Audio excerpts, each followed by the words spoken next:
Muy buenos días para todos, una vez más bienvenidos para nuestro estudio de la carta del apóstol Pablo a los Romanos, y continuamos con nuestro estudio siguiendo el orden, y nos corresponde en estos momentos el capítulo 14, los versículos 7 hasta el 23. Dice: porque ninguno de nosotros vive para sí y ninguno muere para sí. Porque si vivimos para el Señor vivimos, y si morimos para el Señor morimos. Así pues, sea que vivamos o que muramos, del Señor somos. Porque Cristo para esto murió y resucitó, y volvió a vivir para ser Señor así de los muertos como de los que viven. Pero tú, ¿por qué juzgas a tu hermano? ¿O tú también, por qué menosprecias a tu hermano? Porque todos compareceremos ante el tribunal de Cristo. Porque escrito está: vivo yo, dice el Señor, que ante mí se doblará toda rodilla y toda lengua confesará a Dios. De manera que cada uno de nosotros dará a Dios cuenta de sí. Así que ya no nos juzguemos más los unos a los otros, sino más bien de decidir no ponerle tropiezo o ocasión de caer al hermano. Yo sé y confío en el Señor Jesús, que nada es inmundo en sí mismo, mas para el que piensa que algo es inmundo, para él lo es. Pero si por causa de la comida tu hermano es constritado, ya no andas conforme al amor, no hagas que por la comida tuya se pierda aquel por quien Cristo murió. No seas pues vituperado vuestro bien, porque el reino de Dios no es comida ni bebida, sino justicia, paz y gozo en el Espíritu Santo. Porque el que en Cristo sirve a Cristo agrada a Dios y es aprobado por los hombres. Así que sigamos lo que contribuye a la paz y a la mutua edificación. No destruyas la obra de Dios por causa de la comida. Todas las cosas a la verdad son limpias, pero es malo que el hombre haga tropezar a otros con lo que come. Bueno es no comer carne, ni beber vino, ni nada en que tu hermano tropiece o se ofenda o se debilite. ¿Tienes tu fe? Tenla para contigo delante de Dios. Bienaventurado el que no se condena a sí mismo en lo que prueba.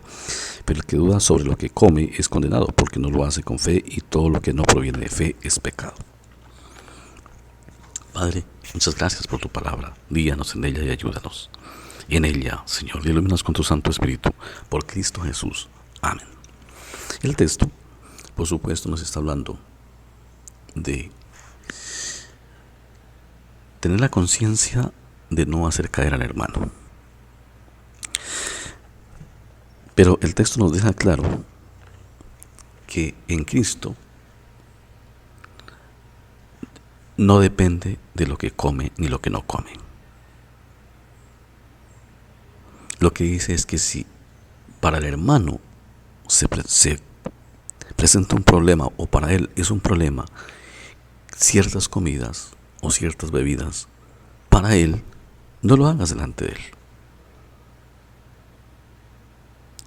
Porque si para el hermano eso es cuestión de caer, es cuestión que obstaculiza su fe, entonces no lo hagas por la conciencia de tu hermano. Porque los que estamos en Cristo estamos. Y el reino de los cielos no es comida ni bebida, sino justicia, paz y gozo en el Espíritu Santo. Por eso dice el versículo 15: pero si por causa de la comida tu hermano es constritado, ya no andas conforme al amor. No hagas que por la comida tuya se pierda aquel por quien Cristo murió. Lo que está hablando es tener en cuenta lo que el otro piensa, y no hacerlo por amor al otro, no porque eso le vaya a perjudicar la fe a uno. Por eso el reino de los cielos no es comida, ni bebida, sino justicia, o sea, Cristo, paz y gozo en el Espíritu Santo, libertad. Cuando uno conoce el Evangelio trae libertad. ¿En qué sentido trae libertad? Libertad al corazón, libertad a la mente. Ya no estáis bajo el yugo de la ley. Libertad en que no temamos lo que comemos o lo que bebemos. El contexto se da porque pues los judaizantes, que fue siempre un problema en la iglesia primitiva, prohibían comer ciertas carnes a la iglesia. Ellos querían seguir con la ley. Y Pablo también les explica, ¿no? Eso ya no, el reino de los cielos no es eso, ni al reino de los cielos se va por no comer o por comer. Lo que aconseja, dices, bueno, pero si para tu hermano eso es un problema, para tu hermano es un problema, pues no lo hagas por él, no por ti, por conciencia del hermano. Porque Pablo dice que lo que se come con acción de gracias no tiene ningún problema. Aún los sacrificados a los ídolos, decía. Entonces, La libertad a la que el Evangelio nos llama no es a estar como encarcelado en sí mismo, a prohibirse con las cosas, con el argumento de que si yo hago esto o hago aquello, entonces me pierdo, porque si es así, no confía en el Señor. Por eso dice al finalizar que el que duda sobre lo que come es condenado, porque no lo hace con fe, y todo lo que no proviene de fe es pecado. O sea, todo lo que se hace para salvación, que no es lo que la fe dice, es pecado. ¿Qué es lo que dice la fe? Que somos salvos por la obra de Cristo, que fuimos hechos libres del yugo de la ley, porque Cristo hizo todo por nosotros. Ahora, la libertad tiene que ver con que nosotros la usemos bien, sí, dice San Pablo, todo nos es lícito, mas no todo nos conviene. Eso dice San Pablo. Es ponerle sentido común a los actos de la vida de uno. Sentido común quiere decir que uno sabe que si hace ciertas cosas, eso le va a traer problemas. Eso le va a causar daño. Entonces no se trata de no hacerlas por temor a perderse, sino no hacerlas primero por el amor a Dios y segundo por evitar los problemas. Ese es el sentido común de no hacer cosas desagradables delante de Dios, para alabar a Dios. Y aquí San Pablo dice, el reino de los cielos no es lo que come ni lo que bebe, es justicia, o sea, es Cristo, paz en Cristo y gozo en el Espíritu Santo. Justicia porque en Cristo somos justificados. Por eso dice justicia. Ya sabemos que justicia en el Nuevo Testamento eso significa.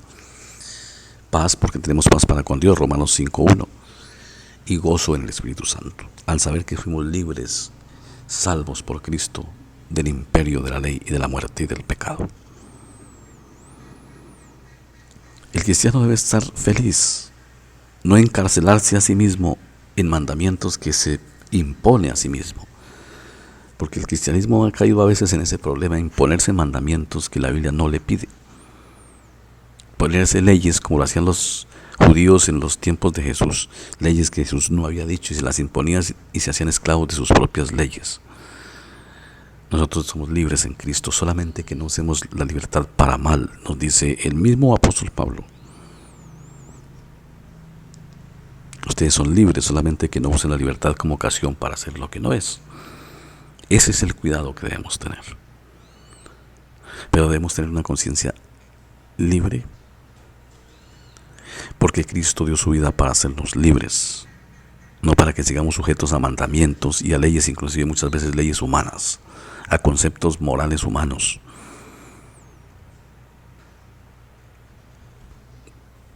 A prohibiciones, como si la ley continuara.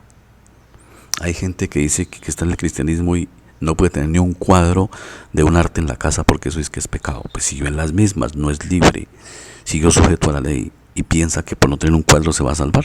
¿Dónde está la fe? No está puesta en Cristo, sino en lo que Él hace.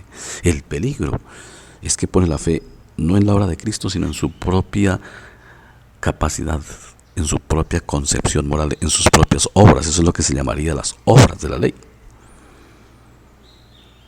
Entonces, hermanos, fuimos llamados a libertad en Cristo. Gocemos de la libertad en Cristo con acción de gracias. Por eso San Pablo dice, bueno, cantando himnos espirituales, haciendo el bien, desde luego, obvio, pero no sujetos a la esclavitud nuevamente, a poner la conciencia bajo esclavitud, sino estar firmes, gozosos, porque fuimos salvos, porque somos libres. Eso es culto a Dios. Cuando nosotros nos gozamos en la vida, cuando nos sentimos libres, adoramos a Dios porque le estamos diciendo, Señor, somos verdaderamente libres en ti. De lo contrario, entonces estamos dudando de Dios. El Señor dijo, y conoceréis la verdad, y la verdad os hará libres. En otras palabras, conoceréis a Cristo y Él os hará libres. Padre, ayúdanos a vivir en libertad. Solamente que no usemos la libertad para ocasión de ofender ni hacer daño al prójimo, o como dijeran los términos bíblicos, para ocasionar pecado. Guárdanos para que nuestra libertad sea bien usada. Guíanos, Señor, todos los días de nuestra vida para hacer el bien, de manera que glorifiquemos tu santo nombre. Padre, encomendamos este día en tus manos. Pedimos perdón por nuestras iniquidades y pedimos que tú nos guíes y nos ayudes. Por Cristo Jesús. Amén.